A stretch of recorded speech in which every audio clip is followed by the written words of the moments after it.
ऐसा है, जब से देश आज़ाद हुआ है और जिस कंडीशन में देश का बंटवारा हुआ था, उस कंडीशन के अनुसार जो है देश की जो गरिमा है दिन पर दिन हिंदुत्व समाप्त होने की तरफ जा रहा है। सनातन धर्म का लोप होता चला जा रहा है। आतंकवादी लोग जो हैं हावी होते चले जा रहे हैं। धर्म के ऊपर कुठाराघात हो रहा है। हमारी संस्कृति दिन प्रतिदिन डूबने पर ये चिंता का विषय बना हुआ है कि आने वाले समय में 10 साल या 20 साल के बाद में इस देश के अंदर, भारतवर्ष के अंदर सनातन धर्म की स्थिति क्या होगी।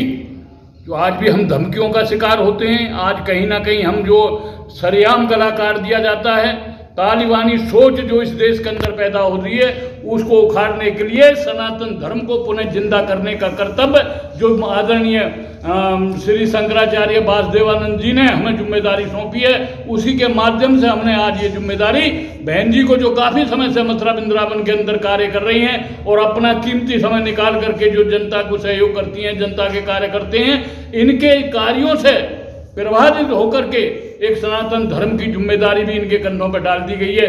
तो और ये कामना करते हैं कि इनका भविष्य उज्जवल हो और देश का भविष्य उज्जवल हो और इस हिंदुत्व का भी भविष्य उज्जवल हो।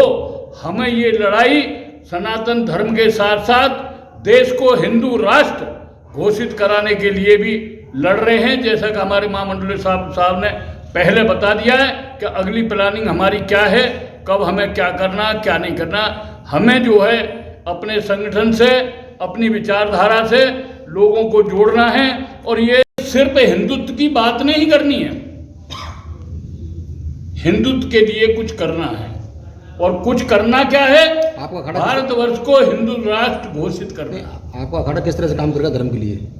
हमारा अखाड़ा सनातन धर्म का अखाड़ा है। इस अखाड़े के अंदर कोई छुआछूत नहीं है, कोई नशा नहीं है, कोई किसी तरह का व्यभिचार नहीं है और कोई किसी का कोई आरोप नहीं है। स्वतंत्र रूप से सनातन धर्म संस्कृति को बढ़ाने के लिए अखाड़ा दिन प्रतिदिन काम करता है। गौ, गंगा, गीता और गायत्री जो हमारी संस्कृति के मेन आधार 4 स्तंभ है, उनका पूजन करने के बाद में आज हम संकल्प कर रहे हैं अगर हम घर घर जाएंगे और शहर शहर जाएंगे, नगर नगर जाएंगे, लेकिन इस आवाज को दबने नहीं देंगे जब तक ये देश हिंदू राष्ट्र घोषित नहीं होता है।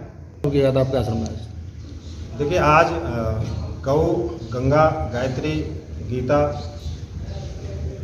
और गौरी का पूजन किया। ये हिंदू राष्ट्र विजय यात्रा का संकल्प आज लिया गया है यहाँ, जो कि अगस्त महीने में द्वारकाधीश मंदिर द्वारका गुजरात से प्रारंभ होगी। देश के सभी प्रदेशों में ये यात्रा प्रारंभ होगी और 7 नवंबर 2022 को संसद भवन ये यात्रा पहुंचेगी। 100 करोड़ हिंदू और हिंदुत्ववादी जनता का समर्थन पत्र लेकर प्रधानमंत्री महोदय को भारत को हिंदू राष्ट्र घोषित कराने के लिए वो पत्र सौंपा जाएगा। और इस यात्रा का जो संकल्प है वो जिहाद और आतंकवाद को भारत की भूमि ही नहीं, पूरे विश्व की धरती से समाप्त करना है। इसलिए आज हमने सनातन संस्कृति के प्रतीक गौ, गंगा, गीता, गौरी और गायत्री का पूजन कर ये संकल्प लिया है। और पहले 12 मार्च 2022 से यहाँ जो श्री राम महायज्ञ जो अनवरत चल रहा है, वहाँ हवन करके इस कार्य को पूर्ण करने की ईश्वर से कामना की गई है। आज आपके अखाड़े से किसको नियुक्ति पत्र दिया गया है महामंडल सरकार? आज श्री शंकराचार्य सनातन दशनाम गोस्वामी अखाड़े द्वारा हमारी बहन डॉक्टर लक्ष्मी गौतम जी को महामंडलेश्वर की उपाधि से विभूषित किया गया, जिसमें अखाड़े के राष्ट्रीय अध्यक्ष श्री नानक चंद गोस्वामी जी मौजूद रहे। देखिए, हमारा भारत एक हिंदू राष्ट्र हमेशा से रहा है और हिंदुत्व के लिए और भारतीय संस्कृति के लिए और हमारा जो सनातन धर्म है, जिसके जो मानदंड हैं गीता, गौरी, गायत्री, गंगा और गौ माता, उनका यहाँ पूजन किया गया। और मुझे श्री शंकराचार्य सनातन दशनाम अखाड़े से जो आज महामंडलेश्वर की उपाधि दी गई है या जो जिम्मेदारी दी गई है, मैं इस जिम्मेदारी को और इस पद की गरिमा को बनाए रखने के लिए हमेशा प्रयास करूंगी। वैसे भी सनातन संस्कृति हमारी एक आस्था का विषय है और मैं हमेशा से जुड़ी रही हूँ, परंतु आज एक पद और एक जिम्मेदारी का एक भार मेरे कंधों पर आया है।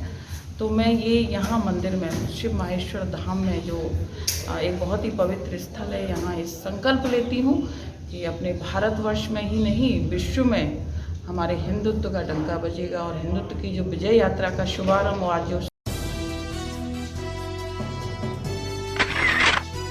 कई तरह के सवाल जो खबरों की भीड़ में कहीं खो जाते हैं, सवाल जो हक और अधिकार की मांग करते हैं, डरना नहीं, फर्स्ट एड नहीं होना जीवन में। सवाल जो सिर्फ खबर नहीं न्याय चाहते हैं। अगर एक बार 125 करोड़ देशवासी तय कर ले कि मैं गंदगी नहीं करूंगा, तो दुनिया की कोई ताकत नहीं है जो हिंदुस्तान को गंदा कर सके। समाचार टीवी, हर पल की खबर।